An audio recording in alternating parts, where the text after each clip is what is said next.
सच्ची घटना। बिहार की मधुबनी की एक हैरान कर देने वाली घटना। नमस्ते दोस्तों, आप सभी का स्वागत है एक बार फिर से आपके पसंदीदा चैनल दीप्ति वॉइस में। आज हम आपको सुनाएंगे एक ऐसी घटना जो न सिर्फ आपको सोचने पर मजबूर कर देगा, बल्कि ये भी बताएगा कि कभी-कभी एक छोटी सी लापरवाही हमारी पूरी जिंदगी बदल कर रख देती है। ये कहानी बिहार के मधुबनी जिले की है, जहाँ पर एक 10 साल की बच्ची रीमा रहा करती थी। उसके साथ कुछ ऐसा हुआ जिससे उसकी जिंदगी कभी भी पहले जैसी नहीं रही। दोस्तों, कहानी की शुरुआत करने से पहले अगर आप इस चैनल पर नए हैं और अभी तक आपने चैनल को सब्सक्राइब नहीं किया है, तो चैनल को सब्सक्राइब करके बेल आइकन जरूर दबाएं, क्योंकि आपको ऐसी ही नई नई कहानी और सच्ची घटना आपको इस चैनल पर देखने को मिलेगी। तो फ्रेंड्स, आपका ज्यादा समय ना लेते हुए कहानी की शुरुआत करते हैं। दोस्तों, रीमा एक छोटे से गाँव के छोटे से परिवार में रहती थी। उसके परिवार में उसके मम्मी पापा और वो खुद ही थी। रीमा अपने माता पिता की इकलौती बेटी थी और वो अपनी मासूमियत में अपने परिवार के लिए उसकी मासूम और प्यारी बातों से उसका परिवार हमेशा खुश रहा करता था।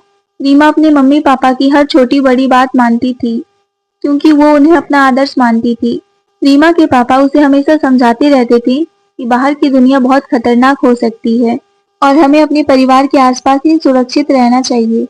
लेकिन रीमा को बचपन से ही उत्सुकता थी और वो हमेशा नई नई चीजें जानने के लिए बेहद बेताब रहा करती थी। उसकी आंखों में एक चमक थी जो जीवन को समझने और उसे जीने की उसकी इच्छा को दर्शाती थी। वो काफी होशियार लड़की थी और वो हमेशा अपने होमवर्क और स्कूल के कार्यों को समय से पूरा किया करती थी।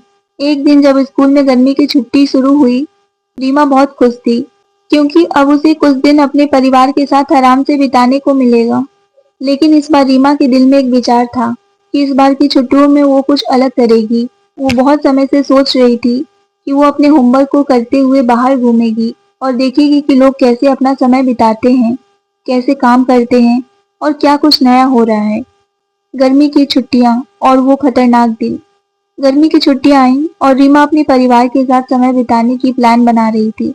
एक दिन रीमा घर में आराम से चाय पी रही थी और उसकी मम्मी रोटियां बना रही थी। अचानक उसकी मम्मी ने आवाज दी, बेटा दरवाजा खोलो, कोई आया है। रीमा उठी और दरवाजे पर गई। वहां पर उसने देखा एक भिखारी खड़ा था। भिखारी ने कहा, बेटा मुझे कुछ खाने को दे दो। रीमा की माँ रोटियां बना रही थी, तो रीमा ने भिखारी से कहा, माँ रोटियां बना रही हैं, आप बैठिए, मैं दुकान से बिस्किट लेकर आती हूँ। और रीमा तुरंत बाहर निकली। लेकिन उसे क्या पता था कि उसकी ये मासूमियत उसके लिए एक नई बड़ी मुसीबत बन जाएगी। जैसे ही वो बिस्किट लेने दुकान पर गई, भिखारी ने उसका पीछा किया।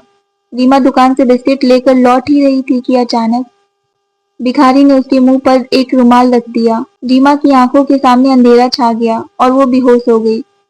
सुनसान कमरे में रीमा की बंदीगिरी। अब वो भिखारी, जो असल में एक शातिर अपराधी था, रीमा को अपने साथ लेकर चला गया। उसे एक अंधेरे और सुनसान कमरे में बंद कर दिया। रीमा की हालत ऐसी थी कि वो समझ ही नहीं पाई कि क्या हो रहा है। उसे हर बात एक अजीब सा सपना लग रहा था। एक छोटी सी बच्ची जो अपने परिवार से बहुत प्यार करती थी, अब वो किसी अनजान आदमी के जंगल में फंस गई थी। वो उस कमरे में बंद थी और उस आदमी ने उसे जानवरों की तरह खाना दिया। रीमा को अपनी गलती का एहसास हो रहा था। वो सोचने लगी, क्या कर दिया मैंने, क्यों बाहर गई थी, क्यों मम्मी पापा की बातों को नहीं मानी। वो हर बार यही सोचती, लेकिन अब कुछ भी करने का कोई रास्ता नहीं था। वो एक छोटे से कमरे में बंद थी और उस शातिर आदमी के डर से वो कांप रही थी। आदमी का असली मकसद। वो आदमी रीमा के माता पिता से पैसे मांगने का इरादा बना चुका था।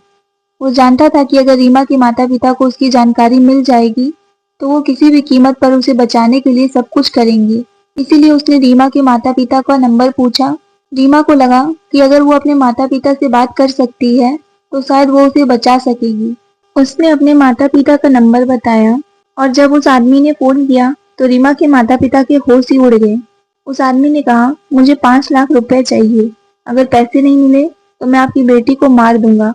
रीमा के माता पिता के पास इतने पैसे नहीं थे, लेकिन उस घबराहट में वो कुछ भी करने के लिए तैयार हो गए थे। रीमा की माँ ने अपने दोस्तों से मदद मांगी, लेकिन कोई भी मदद देने को तैयार नहीं था। फिर उसने अपनी पुरानी ज्वेलरी बेच दी और कुल मिलाकर 3.5 लाख रुपए इकट्ठा किए। क्या होगा अगला कदम? रीमा के माता पिता ने किसी भी हालत में अपनी बेटी को बचाने की ठान ली थी।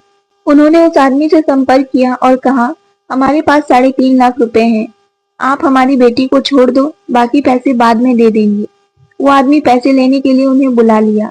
रीमा के माता पिता वहां पहुंच गए और जैसे ही वो कमरे में दाखिल हुए, रीमा को देखा, वो दौड़ते ही अपनी बेटी के पास पहुंचे, लेकिन उस आदमी ने उन्हें रोक लिया।